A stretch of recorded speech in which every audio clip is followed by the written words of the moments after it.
He was everything the world told him to be: polite, courteous, patient, always smiling, always available, the kind of man who held the door open for strangers, apologized when someone else bumped into him, and never raised his voice no matter the provocation. He was liked by everyone, but respected by no one. At first, he believed his kindness was a strength, that the world would reward his selflessness, that good things came to good people. But with time, the truth revealed itself. Quietly, like rot beneath fresh paint, the promotion at work went to someone louder, less competent, but more assertive. In relationships, he was dependable yet constantly overlooked. In friendships, he was the one people called when they needed something, and forgot when they didn't. He said yes when he wanted to say no, smiled when he was furious, bit his tongue until his mouth tasted like blood. And still, it was never enough. The world kept taking, and the more he gave, the less he seemed to matter. It didn't happen all at once. It happened slowly and perceptibly, 1,000 small concessions that, over the years, hollowed out his sense of identity. The version of himself he had constructed, nice, agreeable, humble, had become a prison, a mask he could no longer take off without feeling naked. But masks, no matter how well made, always crack under pressure. One evening, after a particularly demeaning meeting, he stood in front of the bathroom mirror at work. His boss had just dismissed one of his ideas without listening. Colleagues laughed. He nodded along. No worries, he said, smiling as always. But staring at his reflection now, he didn't recognize the man looking back. There was a flicker in his eyes, rage, not at them, at himself. And in that moment, a thought he had long suppressed forced its way to the surface. What if being nice wasn't a virtue? What if it was a liability? What if the thing he thought made him morally superior actually made him invisible? We live in a world that glorifies niceness. We tell our children to be nice. We praise polite behavior. We reward agreeableness in school, obedience in the workplace, and submission in relationships. We mistake pleasantries for character and conflict avoidance for maturity. But beneath this cultural script lies a dangerous truth. Niceness is not always goodness. It can be manipulation. It can be fear. It can be a symptom of trauma. And often, it is rewarded not with respect, but with exploitation. This is not an argument against kindness. Kindness, in its truest form, requires strength. It demands boundaries. It is a choice made from a position of power, not from fear of rejection. But niceness, the compulsive need to be liked, to avoid discomfort, to never offend, this is not strength. It's self-erasure. And those who fall into this trap often find themselves resentful, isolated, and confused. They followed all the rules. They did everything right. But still, life passed them by, because no one respects a doormat, even if it says welcome. In a world shaped by power dynamics where perception often trumps truth, and dominance is mistaken for competence, being too nice can cost you everything: respect, influence, love, even your own identity. This isn't just about one man. This is about millions. The quiet ones, the agreeable ones, the peacemakers, the soft-spoken, the over-apologizers, the compulsive smilers, the emotional caretakers of everyone but themselves. They wonder why people ignore their needs, why their relationships feel one-sided, why they're constantly anxious despite always being liked. They don't realize their niceness is not protecting them. It's suffocating them. And until they confront the darker truths behind their behavior, they will remain prisoners of their own virtue. So what's the alternative? To become cruel? No, but to become real, to confront the parts of yourself you've buried in the name of being good, to reclaim your anger, your strength, your ability to say no. Because if you don't respect yourself enough to stop being everyone's servant, why should anyone else? In this journey, we will explore the true cost of being too nice. We will uncover the psychological traps, the historical lessons, and the Machiavellian wisdom that flips conventional morality on its head. Because perhaps the most dangerous people in the world are the ones who are always trying to be good. And perhaps the first step to real freedom is learning to take off the mask. It begins early. A child is told to sit still, be quiet, raise their hand, not when they have something meaningful to say but when they have permission to speak. A boy cries on the playground after being shoved. He's told, be the bigger person. A girl feels uncomfortable when a teacher invades her space. She's told, don't be rude. Across classrooms and living rooms, the same message is repeated like a sacred chant. Be polite, be agreeable, be nice. What appears to be simple, social etiquette is something deeper, more insidious. It's the soft indoctrination of obedience disguised as virtue. From the moment we are born, we are shaped by institutions that prioritize compliance over authenticity, submission over sovereignty, image over truth. Niceness becomes the currency of approval, and so we learn to smile through discomfort, to silence our instincts, to edit ourselves for acceptability. By the time we reach adulthood, the mask fits so tightly, we forget it's even there. But niceness, in this context, isn't about empathy or compassion. It's about control. Let's go back to the 18th and 19th centuries, where industrialized schooling first emerged. Not as a noble attempt to enlighten the masses, but as a mechanism to mold factory workers. The system wasn't designed to cultivate critical thinking. It was designed to engineer docility. In the Prussian model adopted widely across the West, children were taught in rows, marched by bells, and drilled in uniformity. The ideal student wasn't the one who questioned authority. It was the one who followed instructions, met expectations, and didn't make waves. And those who deviated, who were disruptive, emotional, or assertive, were labeled as problems to be corrected. What does this sound like? Not education, training, conditioning, a quiet curriculum, and submission. And religion. In many cases, it played a similar role. Humility was exalted, but not the humility that breeds reflection and wisdom. Instead, it was weaponized into self-negation. In many sermons, the message wasn't know yourself, but deny yourself. Pride was demonized, obedience sanctified. Disagree with doctrine? That's ego. Ask too many questions? That's rebellion. Feel anger? That's sin. The goal wasn't liberation. It was control masked as salvation. Through fear of divine punishment, people were taught to internalize authority to become their own jailers. The eyes of God were everywhere, and the safest way to survive was to stay small, agreeable, and invisible. Now fast forward to the present. Modern media has inherited these mechanisms and refined them into psychological art. Films, shows, and advertisements present a blueprint for how the ideal person behaves: pleasant, smiling, endlessly tolerant. The corporate world reinforces this template. The perfect employee is the one who doesn't complain, the one who works late without protest, the one who says yes to everything, even when it means sacrificing themselves. But here's the trap. These systems praise kindness only when it serves their structure, only when it sustains the status quo. Be kind to your customers. Be nice to your co-workers. Don't stir the pot.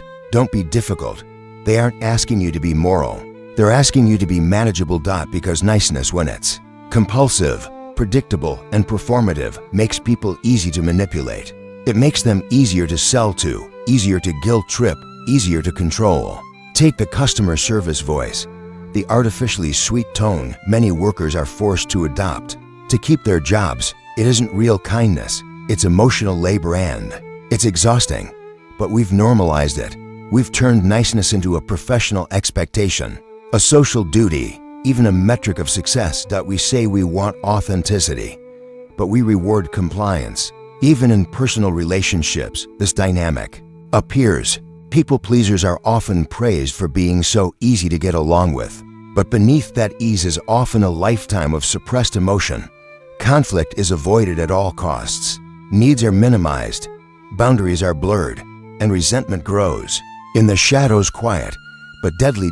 This is the cult of niceness. It is not an organized religion, but a cultural operating system, a silent ideology that infiltrates every institution, every workplace, every home.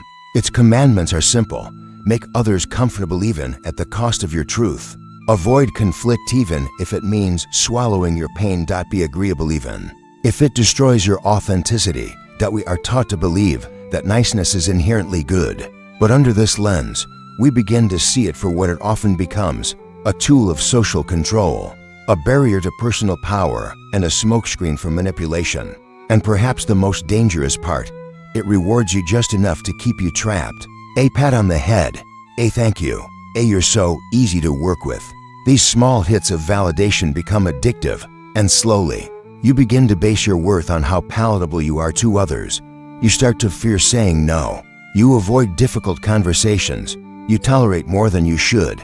You become a shell of yourself, an echo of what others want you to be. And still, you're confused when people walk over you.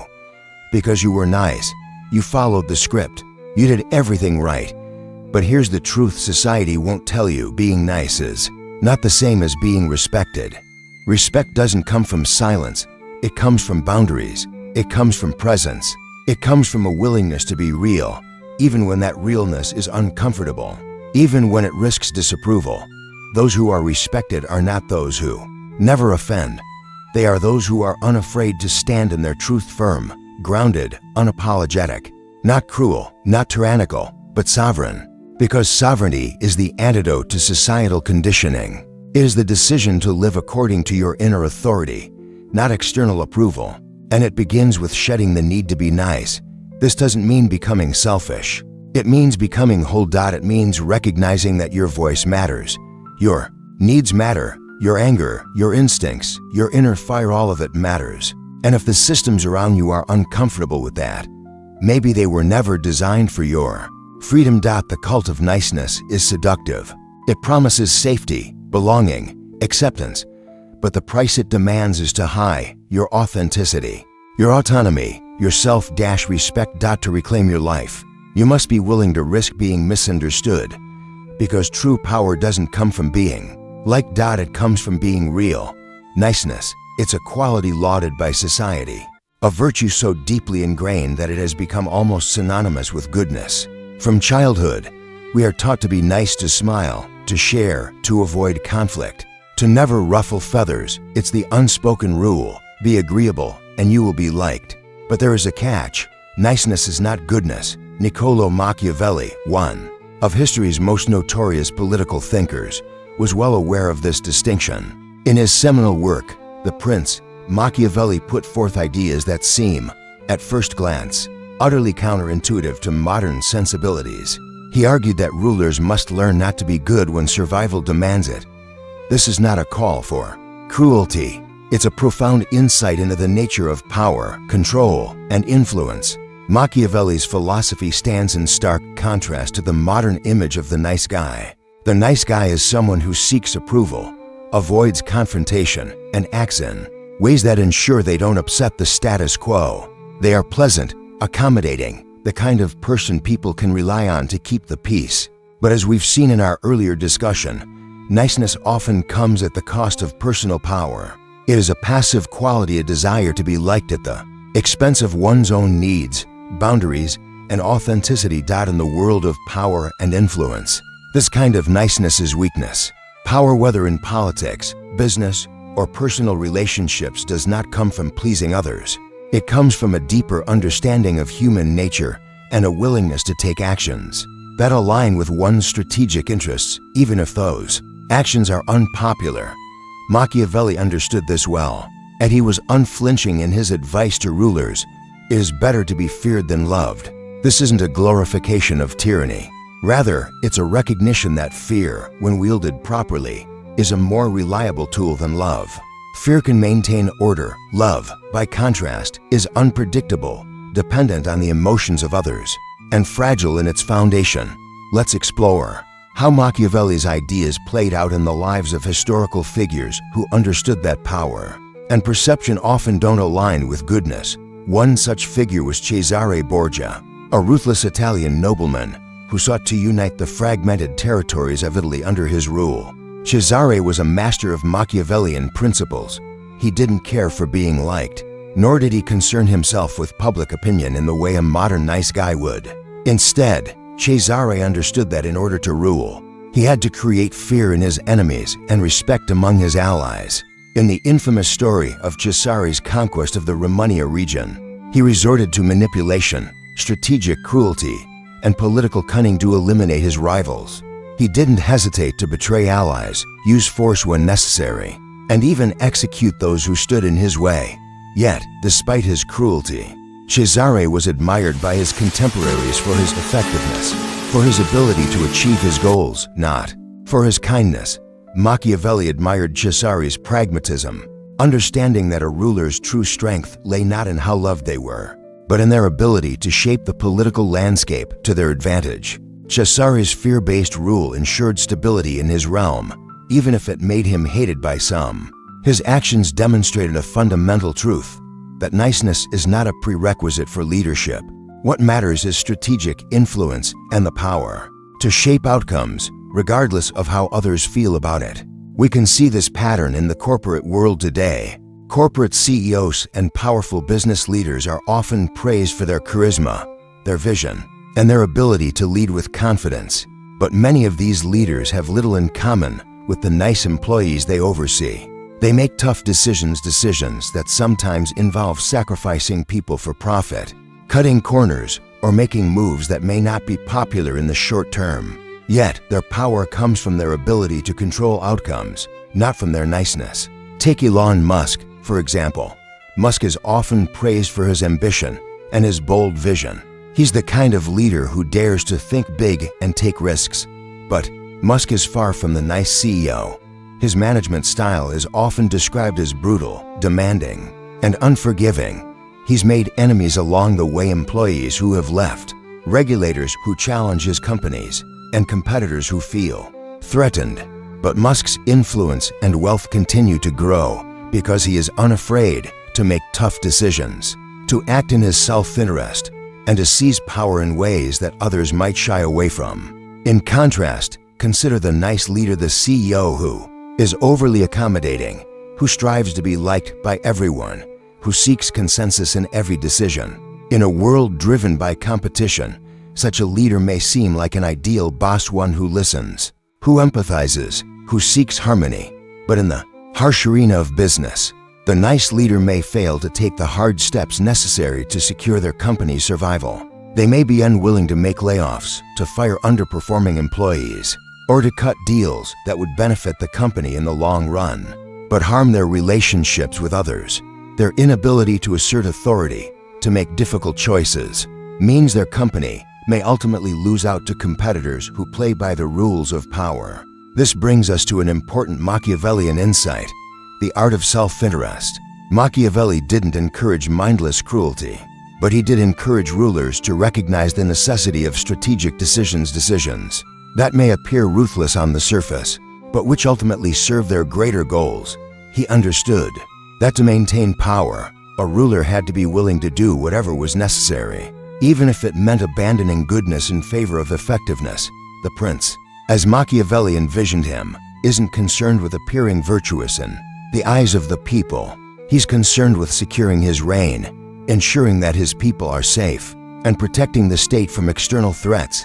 Sometimes, this means acting in ways that would be considered immoral, or at least less than nice. But Machiavelli's point was that these actions, however distasteful, can be justified when they contribute to the greater good. In today's world, Machiavelli's principles are often applied, though rarely with full acknowledgement. Leaders and influencers, whether in business, politics, or even social media, understand the importance of perception. They know that niceness and goodness are not always synonymous with power.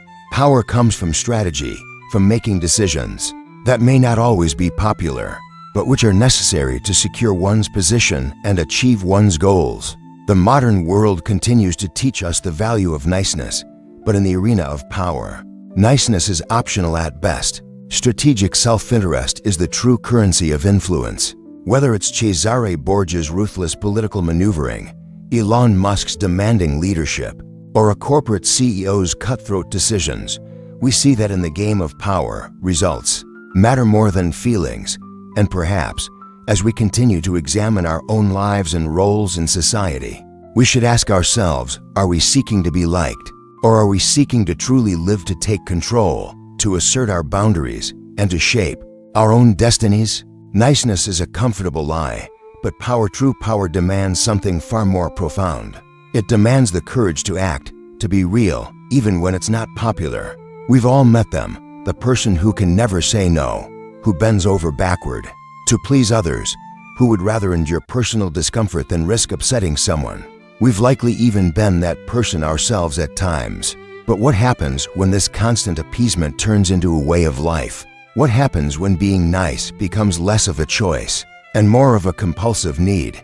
Psychologists have long recognized that our behaviors often arise from deeper layers of the psyche, parts of ourselves that we may not fully understand. The phenomenon of chronic niceness, the kind that turns an individual into a passive, people-pleasing shell of their true self, often comes from this very complex inner dynamic. It is, in many ways, an unconscious defense mechanism, a response to deep-seated fears, traumas, and unmet needs. Carl Jung, one of the most influential psychologists of the 20th century, introduced the concept of the shadow, the parts of the psyche that we hide from the world and, often, from ourselves. The shadow consists of everything we consider undesirable. The anger, the jealousy, the greed, the selfishness. These are the aspects of our personality that we repress, often because society tells us that they are wrong or unacceptable. In the case of the nice person, the shadow is pushed deep into the unconscious, buried beneath layers of politeness and people-pleasing behavior. Jung's theory suggests that repression of the shadow doesn't make it disappear. Instead, it festers, growing stronger and more insistent as it is ignored. When someone represses their natural impulses, whether that's anger, assertiveness, or the ability to stand up for themselves, they begin to lose touch with their own authenticity. They become estranged from who they truly are, trapped in a pattern of behavior that serves the needs of others, but not their own. But what drives this repression? Why do some people suppress their own needs and desires so thoroughly? The answer, according to psychologist Alfred Adler, lies in the concept of the inferiority complex. Adler argued that many individuals develop feelings of inferiority in childhood. These feelings arise when they perceive themselves as inadequate or unworthy of love and respect. For the nice person, these early wounds can lead them to believe that they must earn affection through self-sacrifice and compliance. If they are agreeable enough, if they give enough, then maybe, just maybe, they will be accepted. This need to please others often stems from the fear of rejection, the fear of being abandoned or ignored if they assert their true selves. In a world that rewards conformity, they learn that standing up for themselves leads to conflict and, ultimately, exclusion.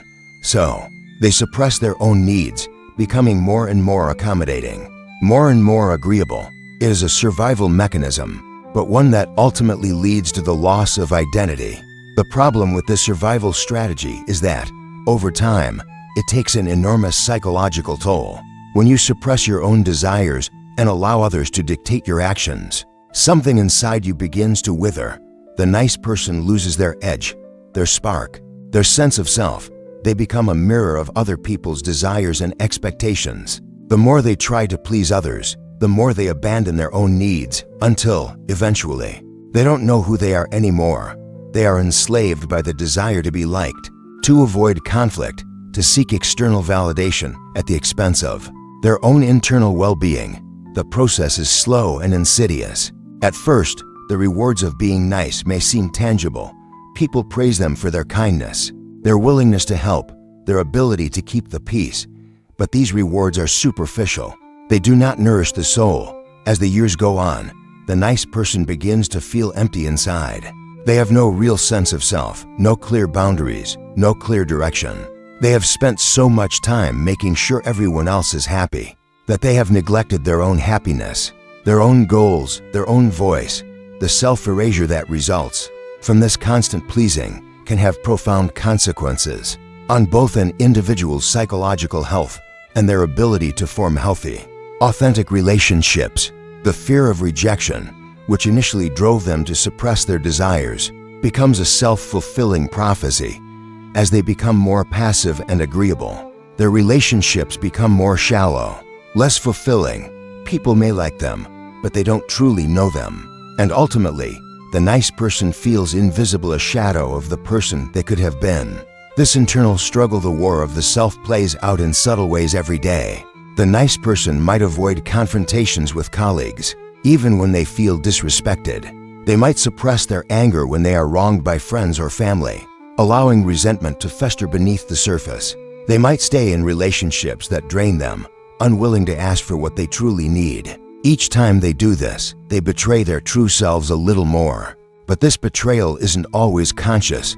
The person who is stuck in the cycle of chronic niceness may not even realize that they are sacrificing their identity. For the sake of others, they may believe that being nice is the right thing to do, that it is virtuous, that it is what they should do.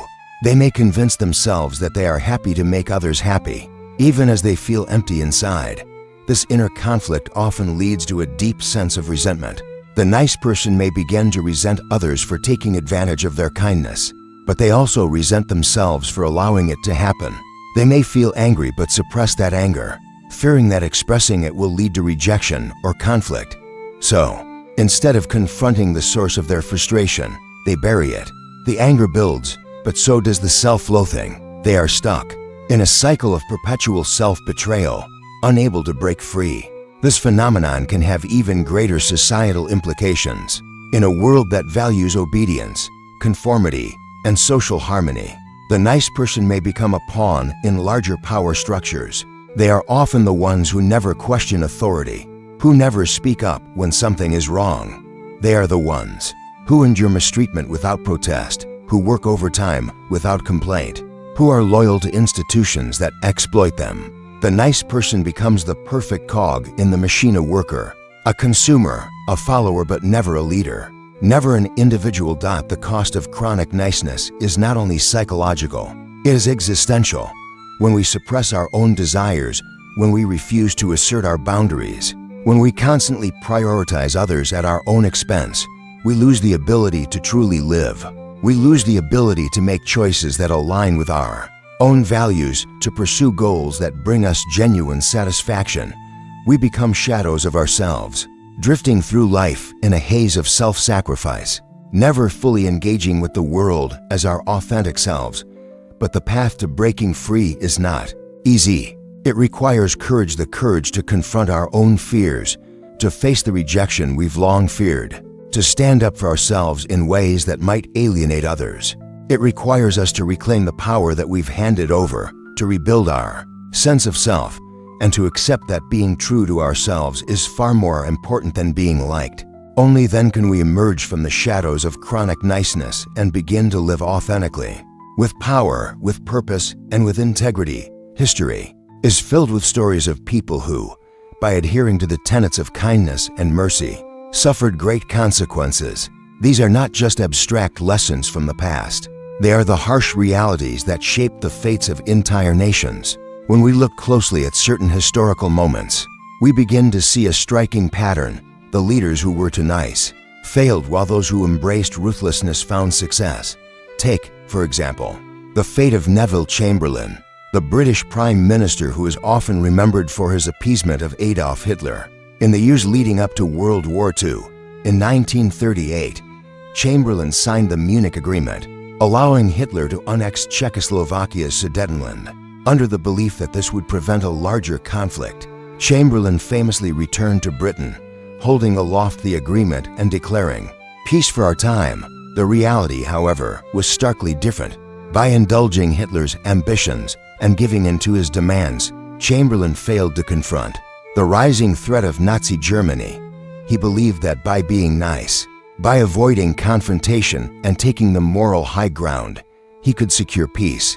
But what he failed to realize was that Hitler was not driven by a desire for peace. He was driven by ruthless ambition. Chamberlain's idealism, his commitment to being good and nice, ultimately led to disaster. Just a year after the Munich Agreement, Germany invaded Poland, triggering World War II. Chamberlain's failure to act decisively, his avoidance of conflict, and his willingness to appease a dictator who understood the value of power over kindness marked a monumental turning point in history. Contrast Chamberlain's nice diplomacy with the leadership of Winston Churchill. As Britain faced the dark days of World War II, it became clear that appeasement had failed. Churchill, with his unyielding resolve and understanding of the nature of power, refused to compromise. His speeches, charged with fervor and defiance, rallied a nation on the brink of collapse. Churchill understood that war with Nazi Germany was inevitable, and that only through resistance, decisiveness, and a refusal to bend could Britain survive. Churchill's ruthlessness, while often criticized, proved essential for Britain's survival in the face of tyranny. He was not interested in being liked by Hitler or avoiding conflict. He was focused on achieving victory, no matter the cost. History shows us time and again that power respects boldness, not benevolence.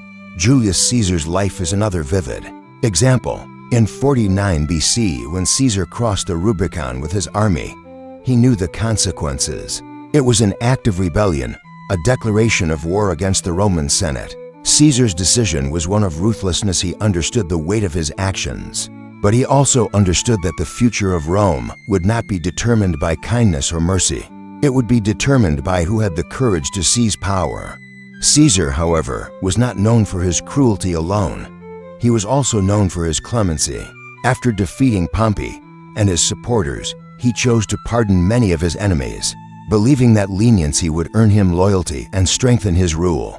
Yet, this act of mercy, his desire to be seen as the benevolent ruler, proved to be his undoing. Caesar's pardons created a sense of complacency and false security among his allies. His own senators, many of whom had been spared, began to plot against him, feeling that his power was not absolute and that he was perhaps too merciful for their comfort. In 44 BC, Caesar was assassinated by his closest associates, including those he had pardoned. His mercy, his attempt to show kindness and magnanimity, was perceived as a weakness, and it cost him his life. Now, consider the world of Genghis Khan, a man whose name is synonymous with fear and conquest. Unlike Caesar, Genghis Khan did not hesitate to use ruthless tactics to achieve his goals. His rise to power was characterized by an uncompromising drive to dominate, and his methods were often brutal. Fear was his most powerful weapon. When he conquered a city, he would often wipe out entire populations, sparing only those who would serve his military machine. His empire, which stretched across much of Asia and Europe, was built not on kindness, but on the cold reality of survival and domination. Genghis Khan understood something that many leaders throughout history did not: the nature of power. He knew that to rule the largest contiguous empire in history, he would have to command absolute loyalty, instill fear, and show no mercy to those who stood in his way. His ruthlessness, however, was not aimless cruelty, it was strategic. Genghis Khan's willingness to be feared ensured that his enemies were terrified of him, and that his subjects respected his authority. In this way, Genghis Khan exemplified the Machiavellian principle that it is better to be feared than loved, especially when survival and conquest are at stake. The contrast between these figures, Chamberlain's appeasement, Caesar's mercy, and Genghis Khan's calculated cruelty, reveals a core truth about human nature and the dynamics of power. Niceness, when it is not aligned with the pursuit of power or survival, will ultimately be exploited. Ruthlessness, on the other hand, is a force that commands respect, that ensures survival, and that shapes the course of history. The question then arises, what does this mean for us today? In a world increasingly dominated by corporate interests, media manipulation, and political maneuvering, is it possible to succeed by being nice, or a success, in this modern age, reserved for those who understand the cold logic of power? The rise of global corporations and political dynasties provides ample evidence that those who achieve the greatest influence are often those who know how to wield power.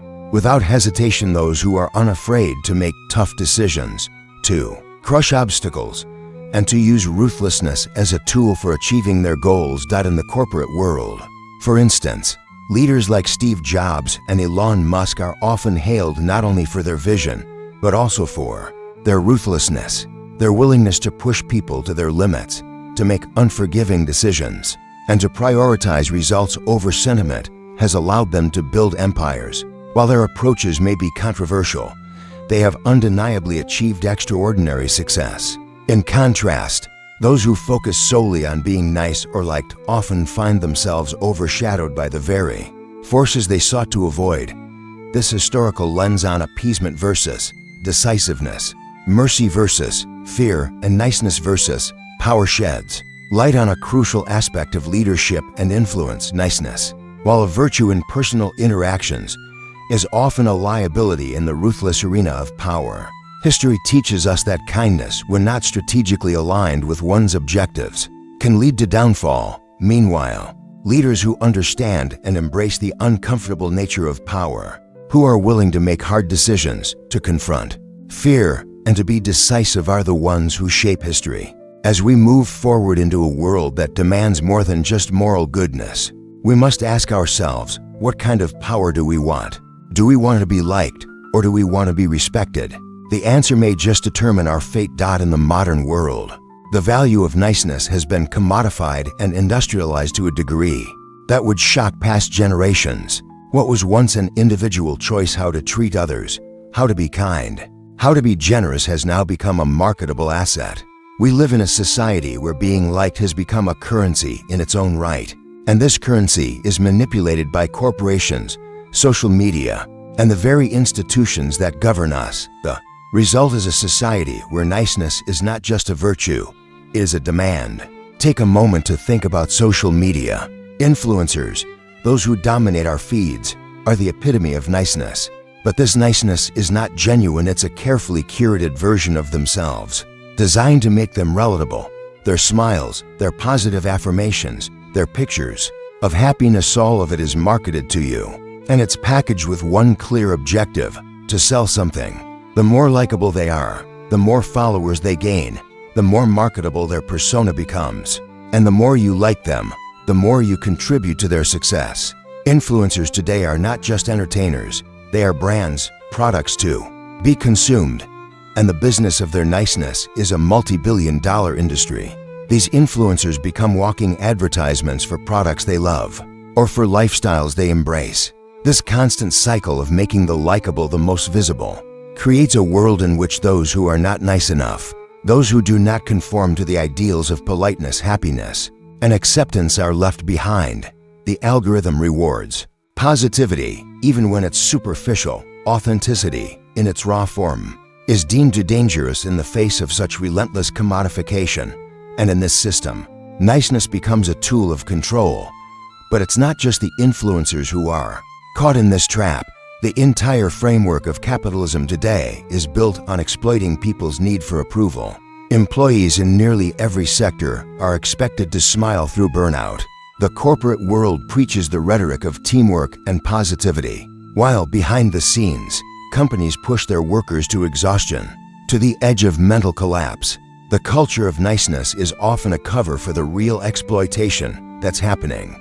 Benevolent faces of corporate executives smile down on workers, promising growth opportunities and work-life balance. But the underlying expectation is clear: perform, be likable, be grateful for the crumbs that are thrown your way. This pressure to conform to an ever more demanding standard of niceness isn't just an issue in the workplace, it's also deeply embedded in our personal relationships. How many times have we been in a situation where we felt like we had to say yes to something we didn't want to do, simply because we didn't want to let someone down?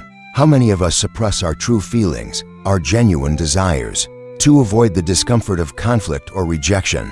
Relationships have, in many ways, become transactional. We offer our kindness in exchange for validation, in hopes of securing approval, affection, or acceptance. At the root of this lies a deep psychological phenomenon that has been brilliantly analyzed by thinkers like Erich Fromm and Hannah Arendt.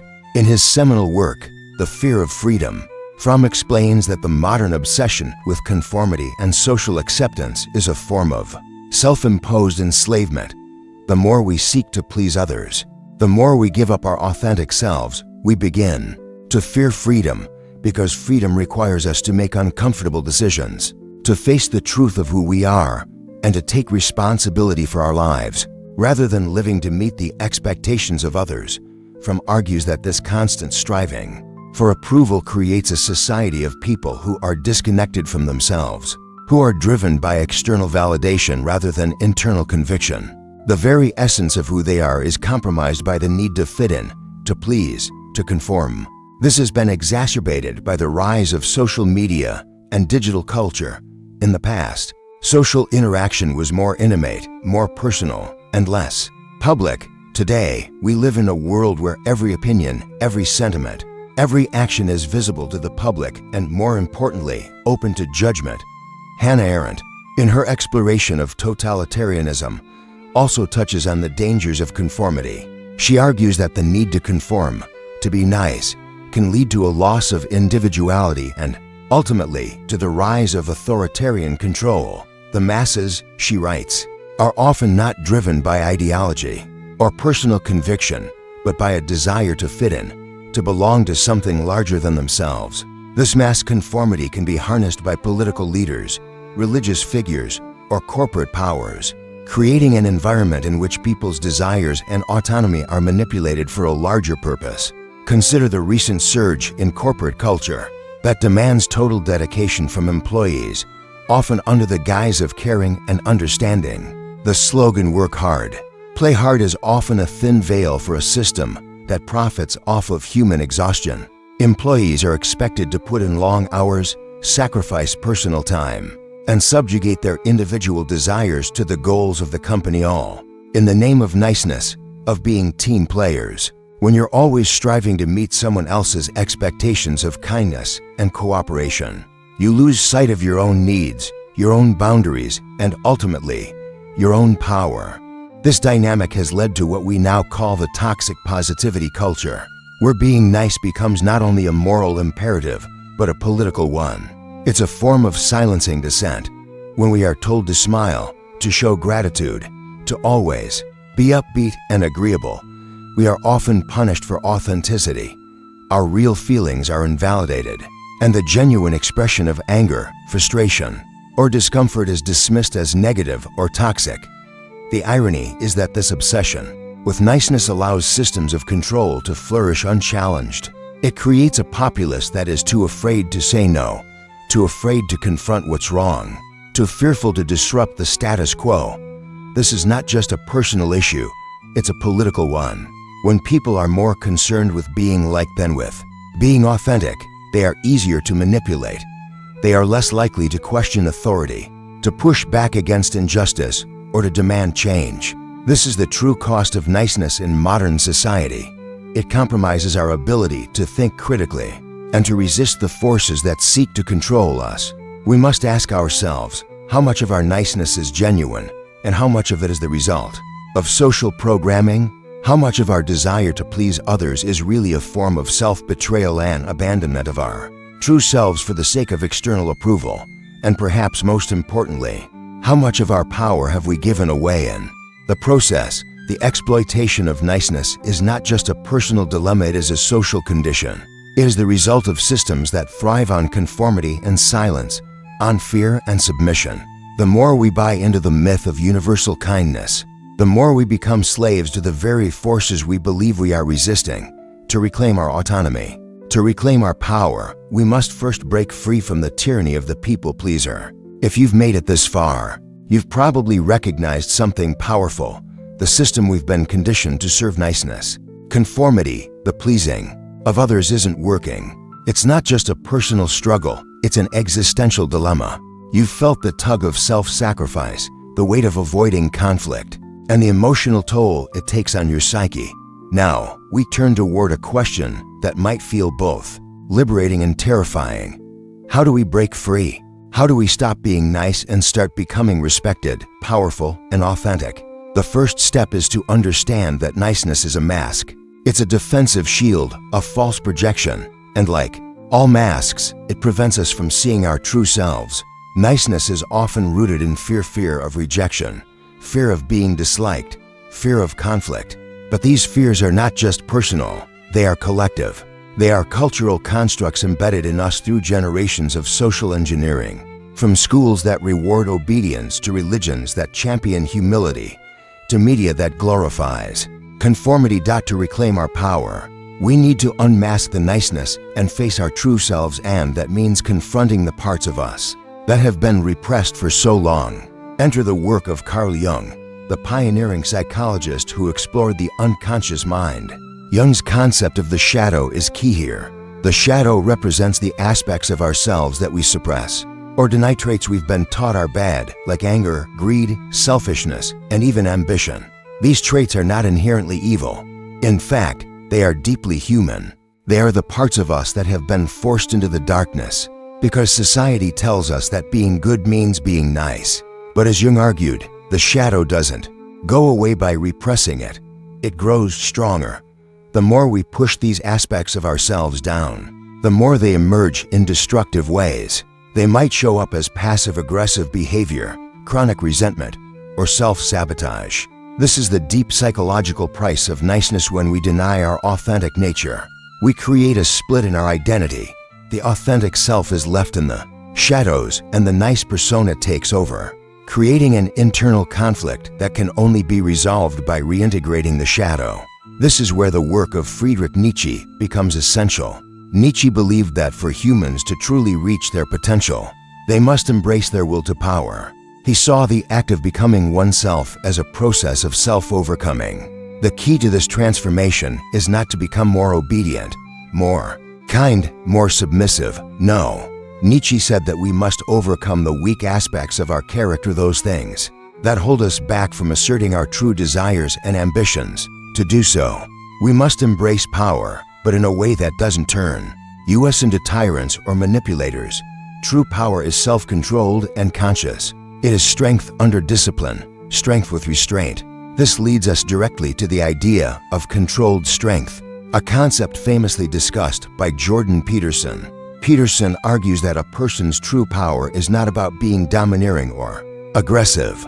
It's about being capable of violence, of setting firm boundaries and standing up for oneself, without ever needing to actually use that violence. The true measure of strength is knowing how to use power wisely, knowing when to show it, and knowing when to keep it in check. To stop being nice and start being respected, we must develop controlled strength. This means understanding how to wield power without fear, how to stand up for yourself without guilt, and how to assert your boundaries without hesitation.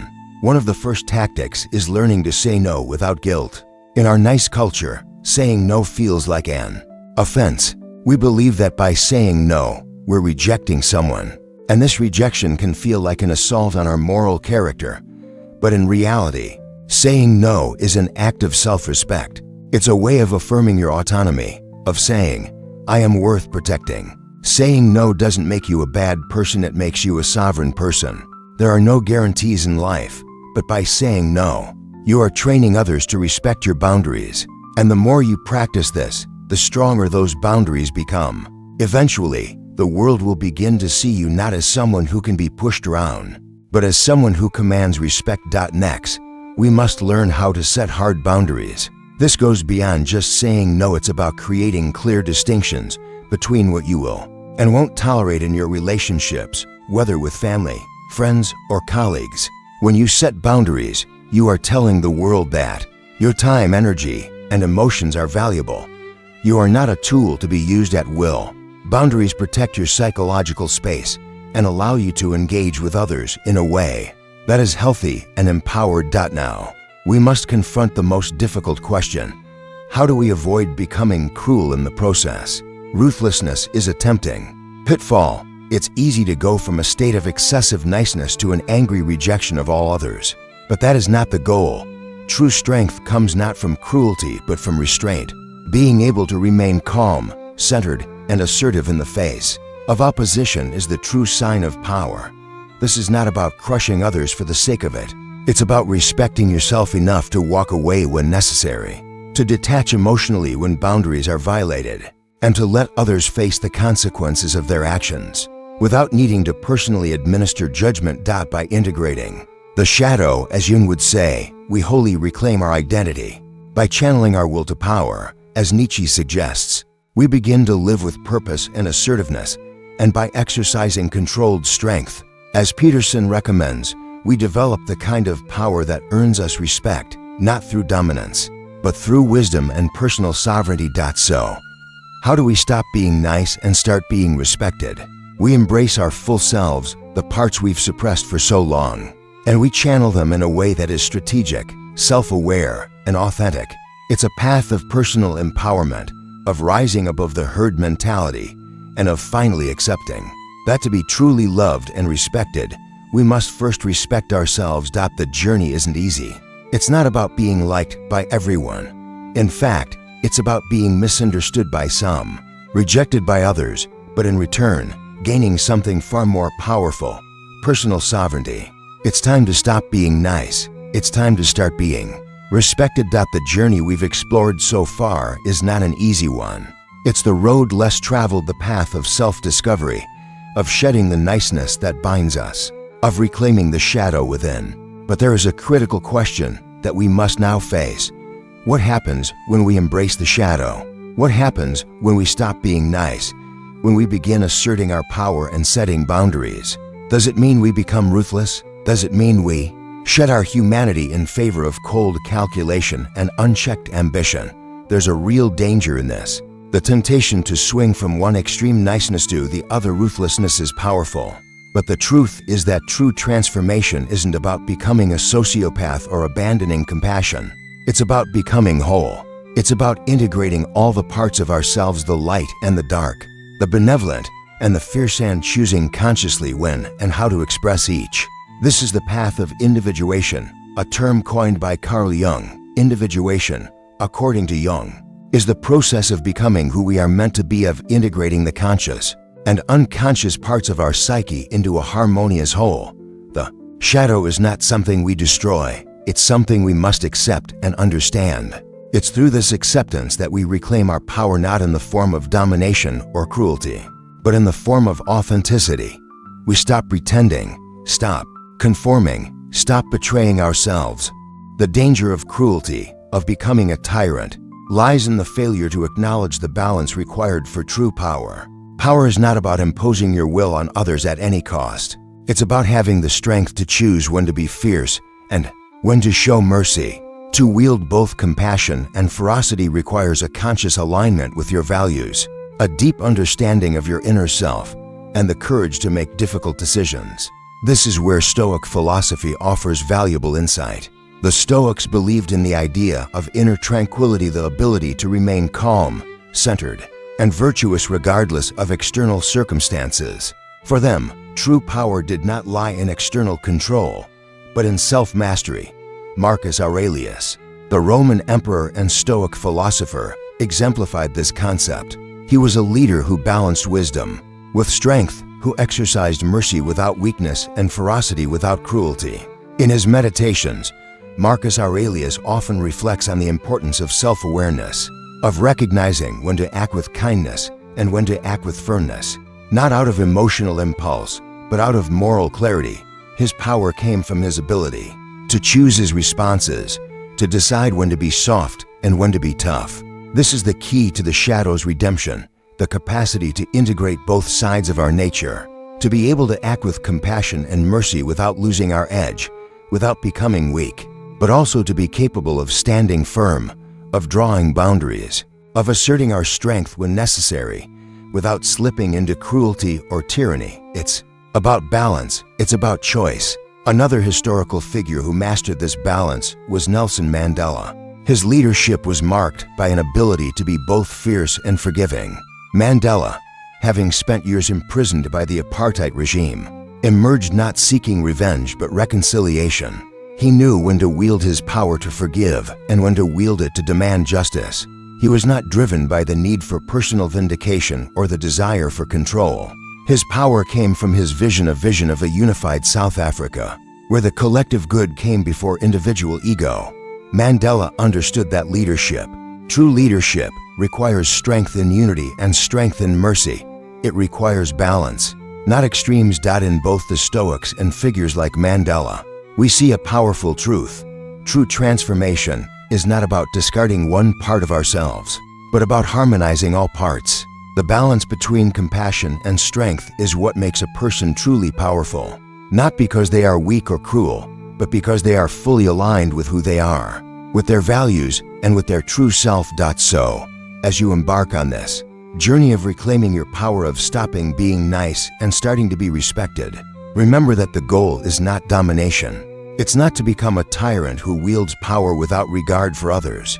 Instead, the goal is to become whole, to integrate the shadow and the light, to express strength when necessary and kindness when appropriate. True power comes not from the extremes of cruelty or niceness, but from the conscious mastery of both. It comes from authentic self-respect, from aligning your actions with your deeper values, and from being able to choose your responses in a way that reflects your deepest sense of purpose. As we look back at history's greatest leaders, whether Marcus Aurelius, Mandela, or others, we see this balance reflected. The most respected figures did not simply choose to be nice or cruel. They chose, moment by moment, the path that was right for the greater good, and in doing so, they forged their own authentic power. They became whole state of being that allowed them to command respect without compromising their humanity. In the end, the redemption of the shadow is not about becoming someone else, it's about becoming your true self. To stop being nice, to stop being enslaved by fear and the need for approval, is not to become a tyrant, but to become a person of strength and integrity. It's time to choose not between good and bad, but between authenticity and illusion. When we make that choice, we begin to see the world not through the lens of niceness or cruelty, but through the lens of true power that comes from within, from a place of alignment, clarity, and wholeness. The man we started with is still there. He hasn't disappeared. He's still the same in many ways, still kind, still caring, still empathetic. But something has shifted within him. The submission, the endless bending to others' desires, the suffocating need to please, it's no longer there. He still helps those in need, still shows compassion, but now it's on his terms. His boundaries are clear. His strength is silent, but undeniable. At first, his transformation was subtle, an unease that flickered when he found himself sacrificing too much. When he realized he was losing pieces of himself in his attempts to keep the peace, he began to feel the tension, the discomfort of ignoring his own needs in favor of appeasing others. At some point, he simply stopped. He stopped pretending that niceness would win him the love and respect he had always sought. He stopped suppressing his anger, his ambition, his ability to set boundaries, and in doing so, he discovered something profoundly important: that he could still be kind without being weak, that he could still love without being exploited. But what changed most dramatically was not just his actions, but his inner self. He began to understand the nature of power not as a tool to dominate or control, but as a resource for self-preservation and authenticity. He recognized that the world didn't operate based on his ideals of goodness. It operated on strength, whether in business, in relationships, or even in the political sphere. Power is often respected more than kindness. The harsh reality is that wolves often prey on sheep, and in a world of wolves, to survive, you must transform yourself not into a predator, but into someone untouchable, someone who no longer appeals to others' weaknesses, but aligns with their own strength. And so, he changed. But in changing, he didn't abandon the very qualities that made him human: his empathy, his compassion. No, he freed them. He liberated his kindness from the chains of self-betrayal and self-sacrifice. He chose to no longer be a pawn in the world's game, but to own his role in the game, to play by his own rules, and to do so with strength and grace. It is here that we confront the deeper, more unsettling truth of our existence. The world has not changed, nor will it ever. It still favors power over softness. It still rewards the ruthless, the strategic, the bold. The world does not respect you for being nice. It respects you for being strong enough to be authentic, to be capable of both mercy and ferocity in equal measure. This isn't to say that kindness is obsolete, but rather, it needs to be freed from the prison of self-sacrifice.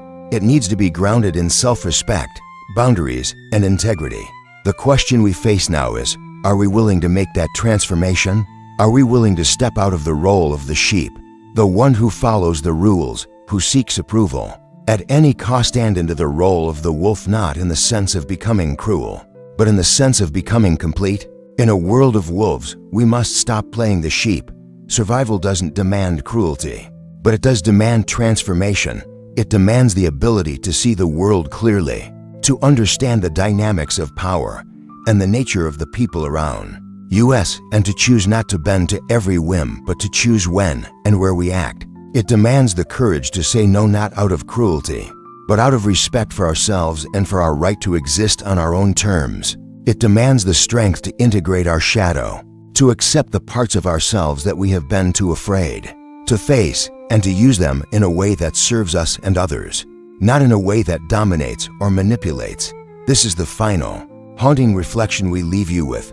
In a world that respects strength more than softness, survival demands transformation. But that transformation is not about becoming cruel, nor is it about abandoning our humanity. It's about becoming whole, about finding a balance between kindness and strength, between the gentleness of a lamb and the courage of a lion. It's about reclaiming our power and using it to create a life that reflects our authenticity, not our fear. This is the final call to action. Don't abandon kindness, but don't let it be a tool of self-betrayal any longer. Stop playing the sheep. Become whole. Become someone who no longer fears rejection, who no longer feels the need to please at the expense of their own soul. Become someone who is respected, not for the mask they wear, but for the strength they carry within. The world hasn't changed, but you have. You are no longer a prisoner to the expectations of others. You are free, and in that freedom, you will find your true power.